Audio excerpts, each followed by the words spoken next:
Record. The first question about your family. First you say your name, then continue about your family.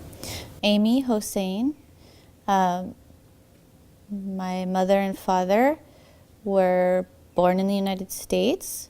My father was born in Minnesota, one of the states, and my mother was born in, I think, Colorado, another state.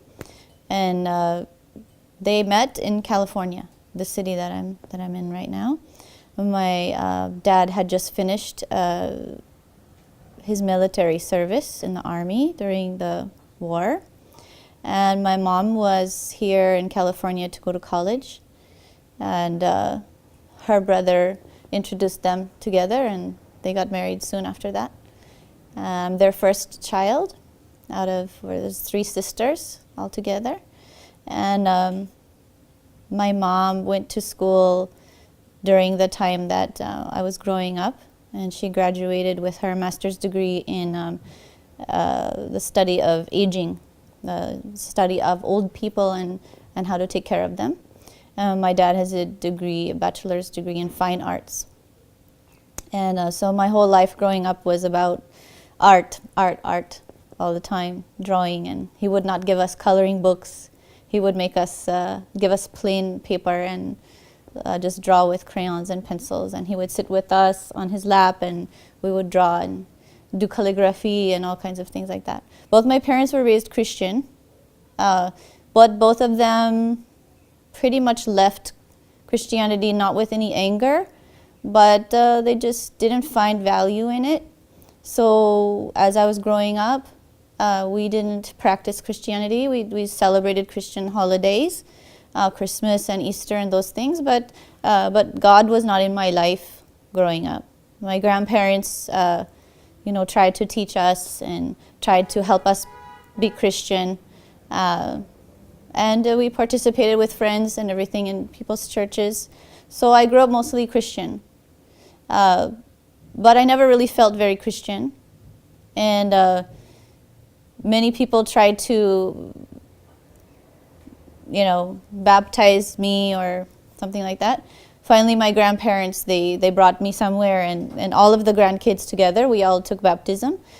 And at that time, I took my baptism, but I never felt that in my heart. I just was like, just for my grandparents, for them to be happy. And the only reason, because they kept telling me that to be a Christian, I have to believe that in the Trinity. And this idea I never believed, just from my own heart. I just never believed that. And so that's what always prevented me from being the Christian, or in my heart. So I was pretty much without, didn't even believe in God really until maybe my late teens and 20s. And somewhere in college time, I actually had a very it felt very important dream that God came and put something in my hands, like his heart or something like that. And it impacted me quite a lot. And a Christian friend of mine said, I think that means that you're going to be Christian. And that dream was very important to me. But I still at that point didn't think it meant to be Christian. It was something else. And but at that time, without Allah in my life, without God in my life, I don't think I was on a very good path, I didn't have any guidelines, and I had the society telling me how I should be, how I should dress, how I should talk, how I should act, what I should do, and what is acceptable outside in society was acceptable to me, because that was what seems normal. The ambience in that period, in that time, what was the California? Okay. Torrance is a city in California. It's part of Los Angeles. And it's a suburb, which means that there's a lot of homes and not too many businesses. When I was growing up, and still there's a lot of Asians, Japanese and Korean and Chinese, Vietnamese. Mostly it was Japanese at that time. So a lot of my classmates were Japanese and white and Hispanic and everything else. So I grew up with understanding some Japanese culture, One of my good friends was from Japan, her parents, and I used to spend a lot of time with them. Another good friend of mine was Mexican. And in this city, in Los Angeles, there's, I think, every country in the whole world is represented here. And this is such a blessing for us. And as a child, you don't even realize it. But getting to go to somebody's home, they have Mexican food in their home, speaking Spanish. Going to your Japanese friend's home, they're speaking Japanese, giving you Japanese snacks. And observing, taking the shoes off and going in their home. And just all these things make living here such a blessing to understand different cultures. And they also learned from me, my culture, white American culture. So that was a very interesting part of growing up in Torrance, which doesn't exist everywhere in the world. Some memories growing up. My mom was very, very, very frugal, practical woman. And my dad was just the opposite, and loved to spend money eating outside and new clothes and those things. And he's still like that. And my mom is still like that. And alhamdulillah, it gave me some balance to see both sides. I tend to be more like my mom, very frugal. And so I remember some stories where my dad would take us out to dinner and he'd spend a lot of money. And then my mom would grow vegetables in the garden so we could save some money. She would buy shoes. Like my dad would make some money. She would take the check so he doesn't spend it and buy us shoes for the whole year so he couldn't spend the money. So these kind of things I grew up with. My dad was an artist. You want me to stop? No. You can continue. Okay. My dad worked at an aerospace company. And at that time, there was no computers. So he did artwork for brochures to show the engines and all that. And he had security clearance. He couldn't talk about his work at home. Eventually, he left this job and he started playing poker. This is gambling. He started gambling for his living, for a profession. So he stopped that work and he's still doing that to this day. He's 70-something years old. And this is how he earns his money. From playing this poker game, and this created a lot of tension at home with my mom, and eventually, because of this and other issues, they ended up divorcing, and alhamdulillah, both my parents, they remarried, and because of that, I have one half brother, and I also have a step brother, so this expanded my knowledge of the world, how other people live. My stepmom is from Thailand, and she's Buddhist. Her whole family is Buddhist. And my stepdad has passed away since then from cancer. He was very good to my mom. He was Catholic and a practicing Catholic.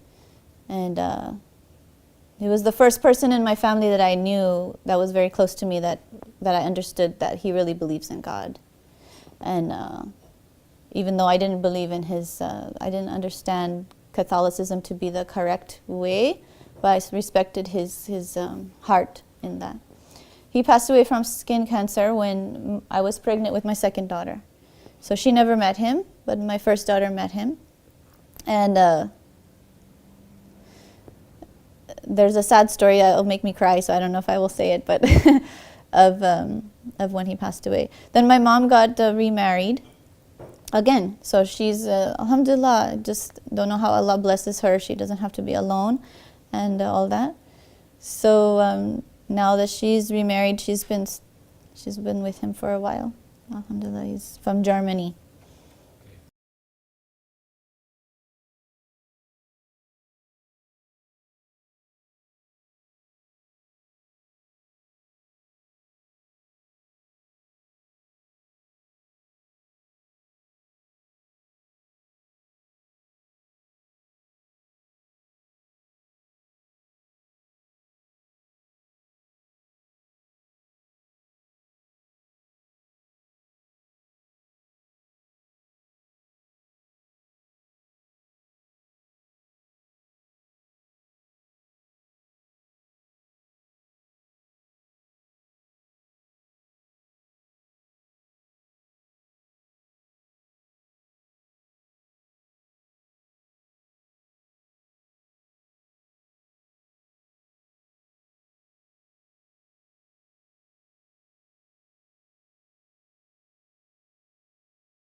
Yeah, let's come to your school education, primary school, the city, even the name of the school, ambience of the school. Okay. Starts from the primary, then we finish in this question all your education. Okay, I went to elementary school at Lincoln Elementary School in Torrance. I walked to school with friends. It was about 1 mile away. I walked back. I think I was pretty much a shy child, although my parents say that I wasn't, but I felt that way. Then I went to middle school, which was across the street from my home, Casimir Middle School, and then high school was North High High School. And then to college, which was the junior college, El Camino, it's local. And then to California State University in Los Angeles. And while I was in this university, I studied anthropology, which my bachelor's degree is in anthropology. And I have a senior level standing in electrical engineering as well over there. During that time I was at this university was the Los Angeles riots, and maybe you've heard about that in Turkish television. That was in 1993, I want to say. I'm not sure about that year, but it was a very big riots in Los Angeles where the African Americans, mostly group, felt because somebody got beaten up by the police, then that whole community started rioting. So at that time I was in the school, smoke from fires was going through my school, and I had to leave and go home, be safe. What else? Do you have bad or good memories even from primary, secondary school, high school, and university?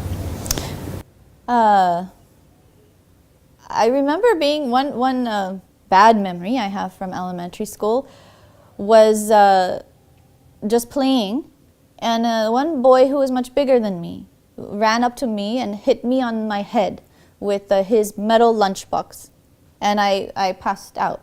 I fell down, and I don't remember. And I guess one other boy saw it, and he went into the school administration and got the nurse and came out, and I woke up on top of the lunch tables. And this I remember was, and I remember the face of that boy, and thinking something must be wrong with him. Why would he do that to me? And knowing that something wasn't right. Maybe he had some mental, problem. And I wasn't angry at him. For some reason, I knew he wasn't right, and I should just forgive him for that. So that was one kind of, in a sense, bad memory because I got hurt, but it was an important memory. Good. What was Emmy according to your teachers? Which kind of student she was? I think my teachers would say that I was a smart student, but I did not apply myself as much as I should. That's probably what they would say. Did you make sport in school? No, I'm very bad in sports, so very bad. You didn't interest something else, just you study your lectures, huh? No, my parents, my mom, she took me to ballet classes and gymnastics classes. And we would ride our bicycles in front of our home and play, but in like organized sports, I never did those, soccer or basketball or anything like that. I didn't do those. Okay. Let's come to your working. You finish your university. Where did you work? And how did you work? Which job did you work? In which places? Okay. No bad memories. I started working before I finished school. I started working, babysitting people's houses to make money. My parents didn't have a lot of money, so I knew that I had to start learning how to work. So I worked from very young, like 13. And from there I worked in an ice cream store, and I worked as a secretary in a law office. I worked different jobs like that. Finally, when I graduated college, I worked in a finance company of Nissan Motor. It was called Nissan Motor Acceptance Corporation. So it's the finance company of Nissan. And I was there for 7 years before I had my first daughter, and then I quit. Since then, I've been doing other things, though. Since then, I have been Right now, currently, I am an employee of our mosque as the office manager. Before that, I also was on the board of my daughter's preschool, president and secretary of that. Try to look only to me, nowhere else. Okay. Okay, let's come to Islamic subjects. That before you became a Muslim, what was your knowledge about Islam and how you became a Muslim? This fourth question you can explain, but this is the try to make it long, like composition, you know. Okay, so what I thought about Islam, and then how I came to it. Yeah. When I was in college, I started knowing some Muslims. And I didn't know of them as Muslims so much, but after I got to know this group of friends as Muslims, and I started realizing that this group of people, they were so respectful to their parents. And they were very serious about their studies. And they had a respect for life in general. And that was a new idea to me. And this stayed in my mind. While I was studying, especially it doesn't seem so important, but to me it was very important. I was in a physics class, studying physics. And the second law of thermodynamics, I think it's called. It's the law of entropy, which says that chaos is inevitable. The only thing to stop that is work. Work is what work is what you use to balance chaos. So over time, things will get worse and worse and worse all by themselves if you don't do anything. And working hard keeps things in order. So this idea seemed very natural to me. Yes, all my life, this is what I'm doing. I'm working hard to make my life in order. Working hard to make my life in order. When I learned about Islam, and I realized there's so much work to being a Muslim. There's the fasting. There's the praying 5 times a day with wudu. And there's the restraint.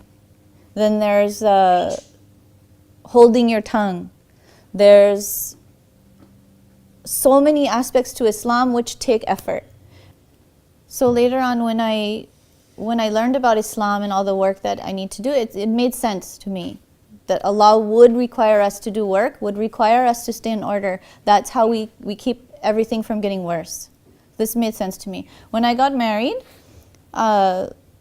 on my wedding day, we had a Muslim wedding and we had a Christian wedding because I didn't convert yet. I was not still Muslim at that time. And the imam that married us made me say Shahada, but I did not know that I was saying that. I just repeated those words. And my heart was not against Islam. I just had not accepted it yet. And then sometime after we got married, I knew we had to come to common ground, my husband and myself. I didn't want us to be separate religions. And I asked him, so are you going to be Christian? And he said, no, I'm not gonna be Christian. He was not upset about Christianity, but he was firm. He's gonna be Muslim. So I thought, okay, so I'm better look into being Muslim then. Let's see what it is. So I started reading Quran. And realizing more and more and more that this is right. This is everything about Islam that's taught to us in the Quran makes so much sense. There's nothing confusing about it. It's very obvious. Little by little, I started doing things in my life to be a good Muslim. The first thing I started doing, I just remembered, it seems so bad or silly, but I stopped wearing shorts. That was the very first thing. I have to dress more modestly. That's the first thing I did. And just little steps after this to improve myself and my dignity and improve my relationship with God. What took me a long time. I still don't consider myself a very good Muslim. I have so much improvement to do. I pray and I fast regularly. But your personality has to really follow, Allah all the time. You have to have this taqwa all the time. And sometimes you can forget, you get involved in your entertainment or these things and you can forget. So But anyway, so over some time, I took more and more on Islam. And his mother, my mother-in-law, we went to Bangladesh I think 1 year after we got married. And his family had not accepted, I mean, they didn't, it was not an arranged marriage. So they didn't know me, they were a little afraid who I might be, some American girl, and and rightfully so, they didn't know me, and I didn't come from a Muslim background. But my husband stood by me and he said, if you're my wife, so they will accept you, And this gave me some confidence, and when I went there, Alhamdulillah, everything went very well. My in-laws, my in-laws, they accepted me, and they loved me very much. And I remember my mother-in-law in Bangladesh, their home is very modest home, and the room has one bed and a chair and nice dresser for the plates and all that. And she sat me on the chair, and she sat on the bed, and she said, La ilaha illallah, over and over.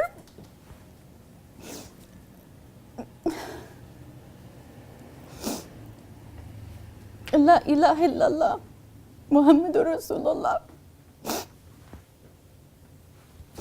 And she made me repeat it.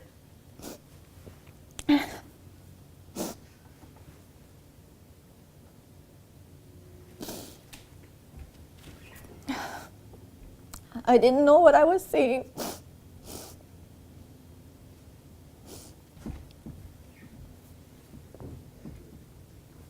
I'm so thankful for my mother-in-law who tried to bring me to Islam and be kind and forgiving of me. She was a wonderful woman.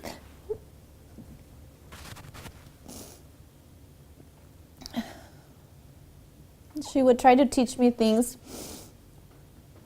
about Islam, just little things, but she always loved me for who I was. She tried to encourage me to pray and to do things right. And all my family in Bangladesh, they've always been very loving and supportive of me and always respected me more than anyone else.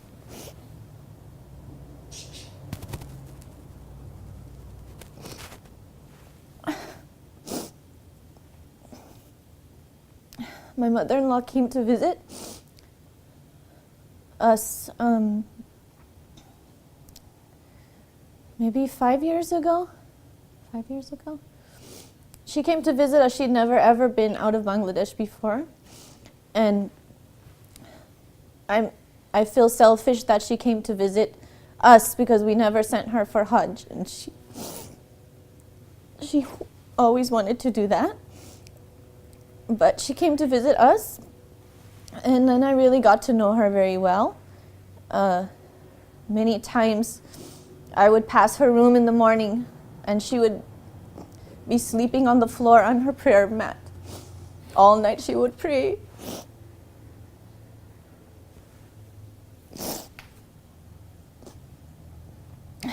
She kept her Quran in her bed, under her pillow, so she can read it all the time.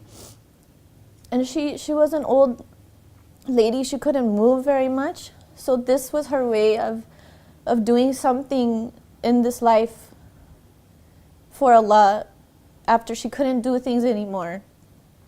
She raised 9 children, most of the time alone because her husband was passed away when my husband was just a boy, little boy. And her eldest son was also killed in a robbery. So she had a very tough life. Also, her own mother passed away when she was born. So she was raised by her like a stepmother. And even though she never knew her mother, to me she would cry for her own mother she never knew. So this kind of person, this kind of woman that I got to know was very inspiring to me. How much love and devotion, someone can have. So she's passed away now, and anybody that would pray for her, inshallah, would really appreciate that. Unfortunately, never got to know my father-in-law because he passed away, like I said, when my husband was a boy. But all my family members have been very supportive of me, and my husband's side, all my Muslim family members. My own family has not really appreciated me being Muslim. They tolerate it, alhamdulillah, and I don't feel they treat me badly. One of my sisters in their family is devout Christians, and mashallah, they're very good people.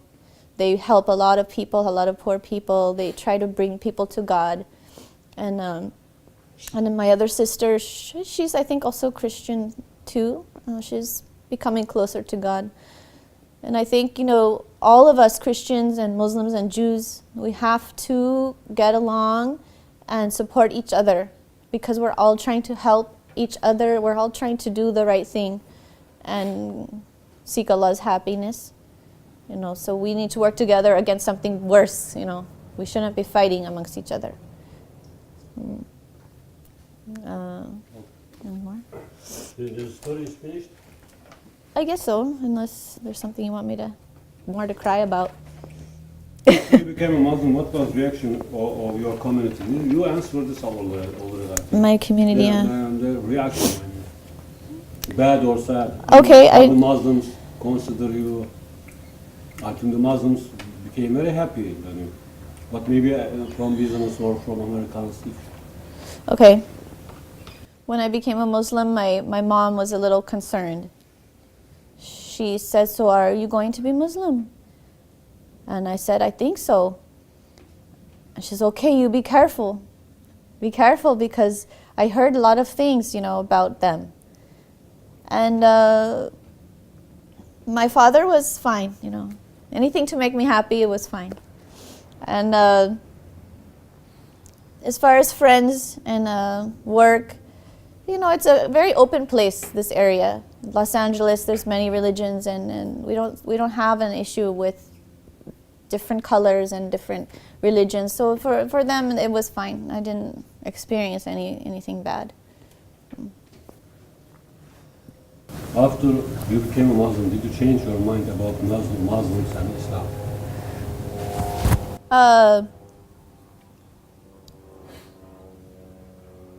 After I became Muslim, which was a very slow process, I guess, I started realizing that there's so many good Muslims out there, but there's also so many of us that could be doing so much better.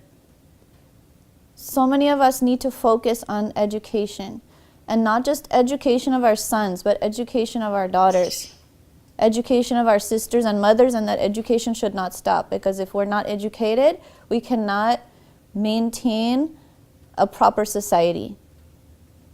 And this is, I think, an area that Muslims should be at the leaders in the society, in the whole world. And I feel that we're not. I feel that we're behind most other faiths.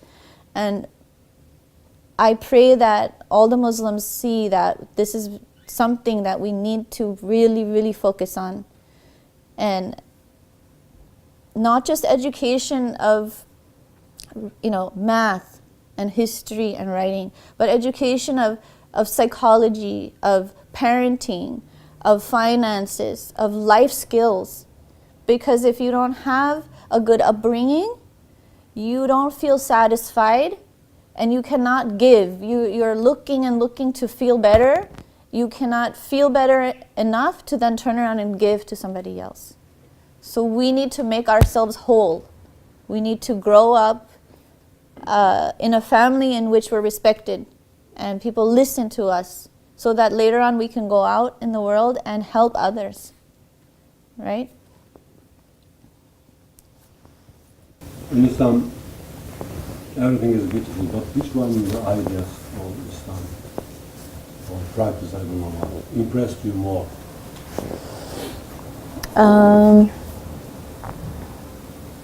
Well, I think that for non-Muslims learning about Islam, the most impressive thing is the fasting. Most people find fasting to be amazing. Like, how can you do that? And if you're a practicing Muslim, it's become a way of life. You don't notice that it's that hard, really. People are amazed to know my 9-year-old daughter fasts, 30 days. And this is just amazing. Some of their teachers have tried to fast even one day because of them and can't do it. Or they think they can't do it.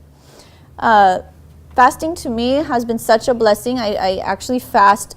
Recently, this is a new thing of mine. I'm trying to fast, Sunnah, the Prophet sallallahu alaihi wasallam, the way he used to do, Monday and Thursday. And this to me is such a good practice.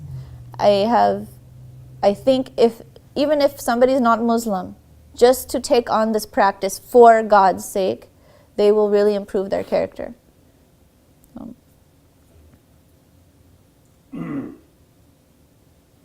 What's the opinion about the Islamic world in our days? What are the problems? What's the solutions? What are the advantages of the Islamic world? What are the deficits? I know it's in deficit. Yeah. Mm-hmm.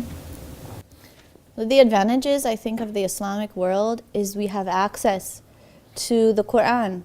If we study this Quran and we apply the teachings in our life, so Allah has told us this is the way that we are going to succeed in this life and the next. If we're Muslim only by name, and we don't study and we don't learn and we don't apply, so then we aren't going to succeed. I think more people need to study the Quran, need to apply those things in their life. That will help. But I think also I see a general problem that I hope also will be solved besides education, which is this idea that my responsibility in this world stops at my home. If my wife and my kids, my husband, they eat, their stomach is full, they went to school today, then my job is done. I don't have anything else to do. What about your neighbors? What about cleaning some trash off of your street? What about going to an elderly person's home, making sure they have food in their refrigerator, making in their home? What about going to the hospital and those children dying of cancer and read them a book? Just giving and giving and giving. When you have enough, if you have enough for yourself, so keep giving somewhere beyond your home. If everybody does this, then we won't have so many problems. But people keep thinking only about themselves and their family. And there's so many people who don't have simple things for their own family. Go and teach them how to make a living. Don't, give them money and give them food, fine. But better, teach them how to take care of themselves. And if Muslims would pay attention to this, I think we could really solve a lot of world problems, inshallah, in our own communities and outside of our communities. I forgot to say at the beginning of this question that it would be great to give some more ideas like a lecture, But almost we spoke like lectures. Yeah, can you go some deeply? For example, if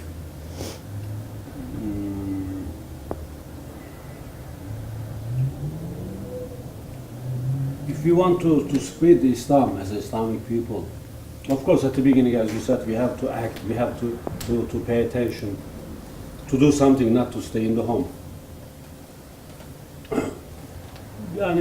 What's your advice? What we must do? How? Because I think at the beginning we have to read the society. We have to understand. Of course, we need a lot of things. Is that possible to give some lectures, something like this you speak? Even you can say what you understand from Quran, and Quran says this and that. Because this is not only the life story, inshallah you give some advice to the people in all over the world, because inshallah we will try to send this Arabic world on. So try to use this power, inshallah. That's why you give some lectures. Even you think 1 minute, 2 minutes, I can stop. This is mine or? Teach the Islamic studies part because I don't feel that I'm knowledgeable enough. How is it possible? You are. But I teach the science and arts and crafts and other administration of the school. So at least you say, because till now what you said was very important points, because it's very, very, very important points. Go forward, I think. If you want, I'm ready repeat to. the I'm ready. screen. Huh? I'm ready. Okay. Yeah. 4, 3, 2, 1.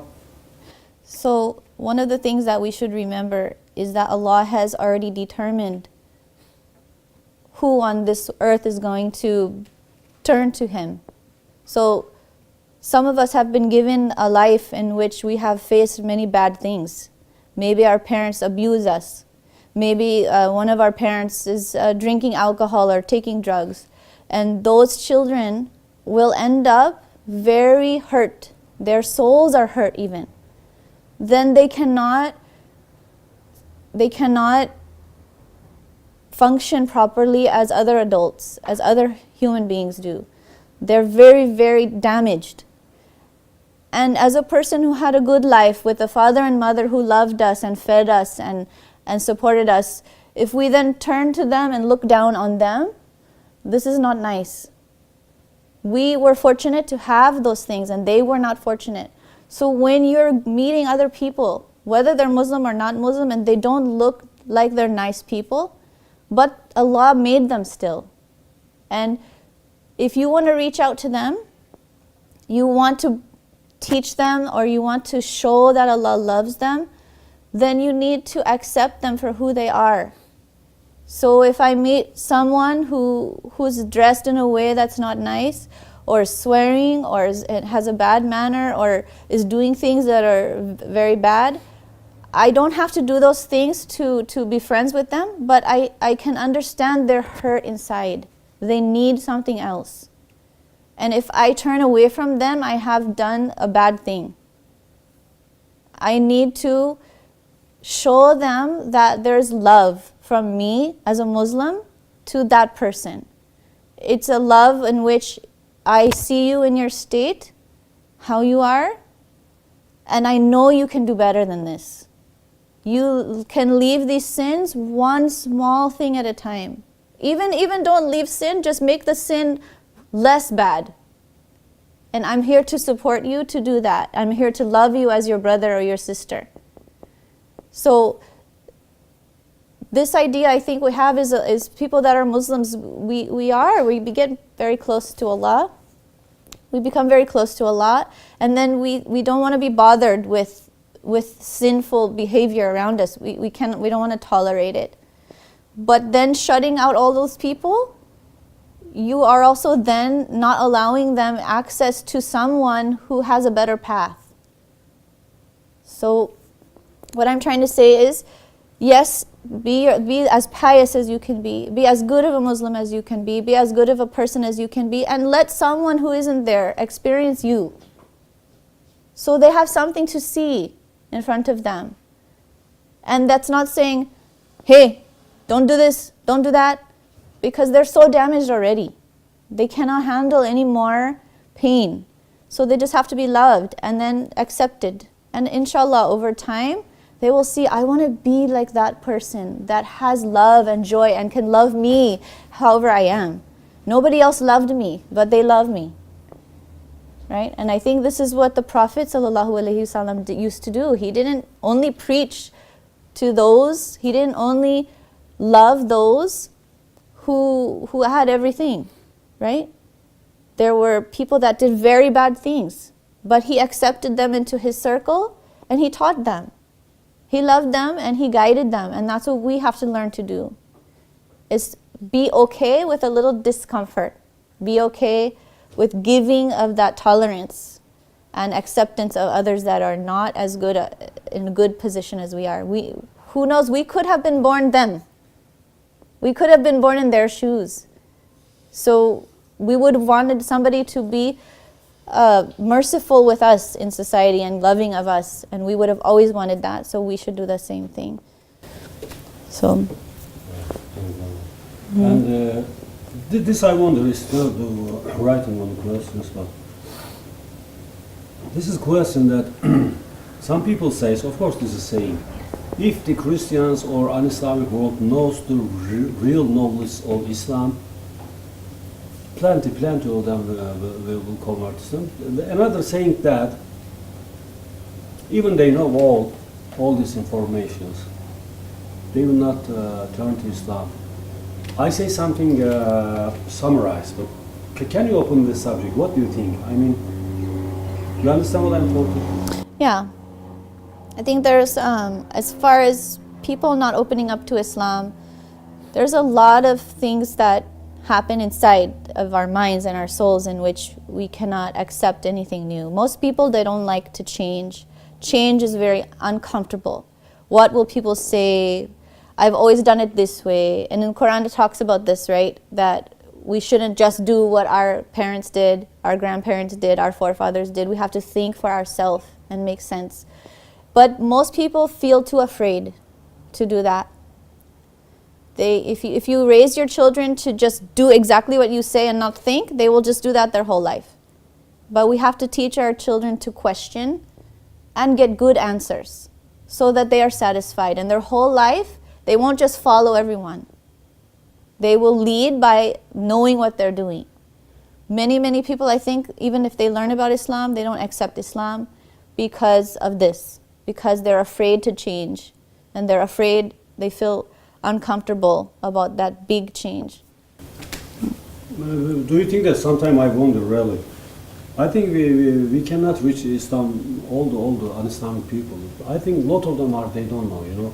This is my experience, because maybe after some years Islam come to the people's, how you say in English, diary. I mean, speakings now, it's started to be famous. Unfortunately, because of some not good reasons that happened in somewhere else. Yeah. This is not good, but Allah gives barakat, you know, barakat, that even because of this wrong behaviors, even because of those reasons, Islam is start to speak, and I think a lot of people, at least they wonder, they check. Mm-hmm. When they check, they understand, because I met with a lot of converters in the USA. They said that even we were searching Quran, we were looking for to look how it teach to make a bomb, you know.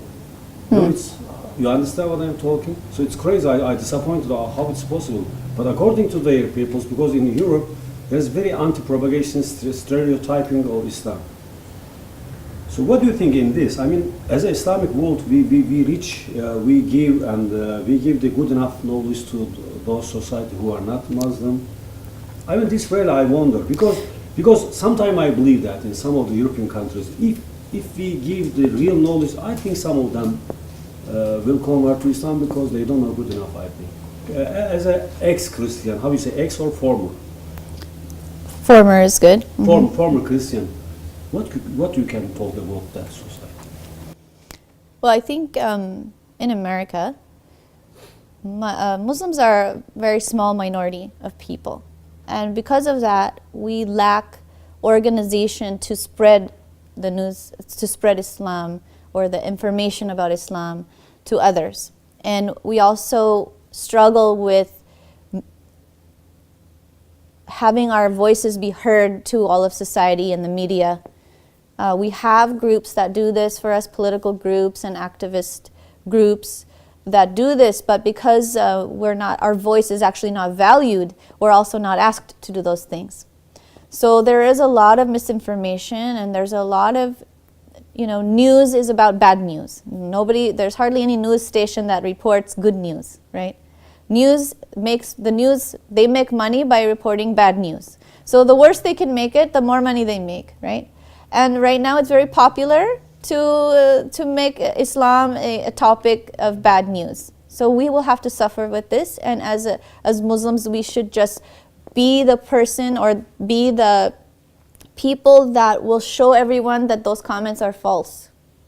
If we start following those things that they're saying are bad about us, then we are those people. We have to just be confident in who we are and not be afraid to let that show with other people. If I'm Muslim, I'm okay with that. And I'll tell you about it if you want to know. And not try to hide because this thing happened or that thing happened. That's those people. And we have to not feel like because I have the same name, I'm a Muslim and you're a Muslim, you say you're a Muslim anyway, just because we have that in common doesn't make me equal to that person who did something bad, So I'm talking like about terrorism here. where there are terrorists and they defame our name, as Muslims, and how do we cope with that, especially being a minority in other countries where we're not understood? And it is a challenge. And for some people in some areas, it's an actual fear. You're afraid of how your kids will be treated in school, or you're afraid of going to the supermarket and just because you look different, everybody's looking at you, you don't feel you can actually function normally as everyone else. And because of that, people, they start hiding and they start not talking about it, but this is wrong. We should actually realize that this is the way that it's meant to be. It's just that it's not understood. So I've had relatives come and ask me, I don't hear anybody saying your point of view. I said, we're trying. We're trying to tell you. I hope somebody would listen. No. What do you think? What do you think about Hajj? Have you been in Hajj? No, I haven't been to Hajj. Or Umrah, I haven't been. Inshallah, you will go. Inshallah. When you read Quran, what do you feel? What's Quran according to you?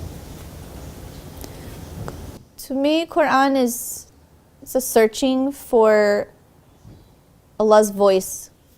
So if you're searching for guidance from Allah when you read Quran, you will start hearing this voice in your head saying, yeah, this is important, listen to this, or this is the experience in my life, which this makes sense.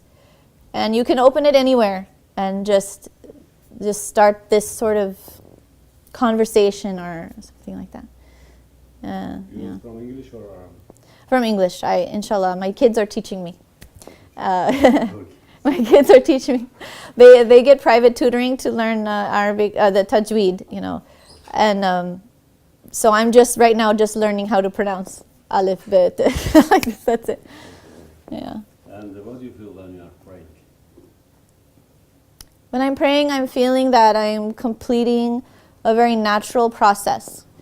So just like as the sun goes up and sun comes down and the earth is spinning and this is just part of the way of life. So as I 5 times a day, I'm thinking about my day. This is the time, okay, this is how it is outside. I need to pray now, I need to pray now, I need to pray now. It just sort of fulfills natural order. And when I do my prayers, even that is very cyclical, right? Standing up and bending and going up. This is like the ocean, right? And I think it's a way to shut out the whole world as much as you can. We're all distracted, I'm sure, when we pray. But that we keep trying that. And we keep telling Allah, I'm here for you. It's just a few minutes. I'm here just to be with you. Okay, my question is finished. If you want to include something to audience, we include. Otherwise, if you have something to say. I would say that just try your best to always keep improving and never think that you're finished improving. Can you go detail this? I think, because elders are so much respected, a lot of times that they feel that they don't need to keep working on themselves. And I think no matter what age you are, and no matter what age I'm going to be, however long Allah allows me to live, I want to keep improving always and doing things for the world and not just sitting there on the sofa and drinking tea. Okay. Yeah, I'm Iqbal Hussain. I'm husband of Emmy Hussain. When I moved to United States, I was living in Kansas City, and in 1994, I moved to Los Angeles, and I met my wife through one of my cousins. And when I met her, I realized that she is a really nice person, and then I like her, and through my cousin and going through and meeting them a few times, then later on we got married in '96, and the reason is I thought that we will have a really good relationship and good marriage life because of her nature and how she's helpful to other people and will be a good person to raise children with. And how the marriage part was. You wanted to know how Marriage in where had happened? the marriage happened in 1996, and it was a kind of like a long marriage because we did the Christian way because she was still Christian at the time, and then at the end of the day we had Bangladeshi style wedding with the imam, and she did the shahada, and it was very nice, and we had two culture. I mean, Christian style wedding with all the friends and family, and also like Bangladeshi. I wanted to bring my culture here also to introduce to her family and other friends we have here. And yeah, it was a long day, but we got through. Yeah, and how she converted to Islam? Actually, I wanted her, but I never pressure anything. I just wanted her to realize that how Islam is and accept from within herself, you know, instead of pushing or forcing or anything. And I think little by little, when she learned about Islam and practice, and she was always wanted to get more knowledge about it, and she read about it and found out about Islam from other people, and at the end she realized, and this is way to life. After converting to Islam, according to you, what she is doing for Islam? I think she is doing a lot for Islam, and she's really hardworking, and she's involved in the community, involved with the mosque, and trying to establish a school for small children. So she's working hard at it. You said that she's working hard, but you didn't go to detail. You expressed a little bit more. Sometimes coming kids, and because only I saw today, very mashallah, very good things. Which one? Yeah, she's involved in school and trying to bring new perspective, teaching kids through a little bit of fun, and get their deen stronger, and trying to implement new programs for children, and so they can bring Islam in their life and get their life better.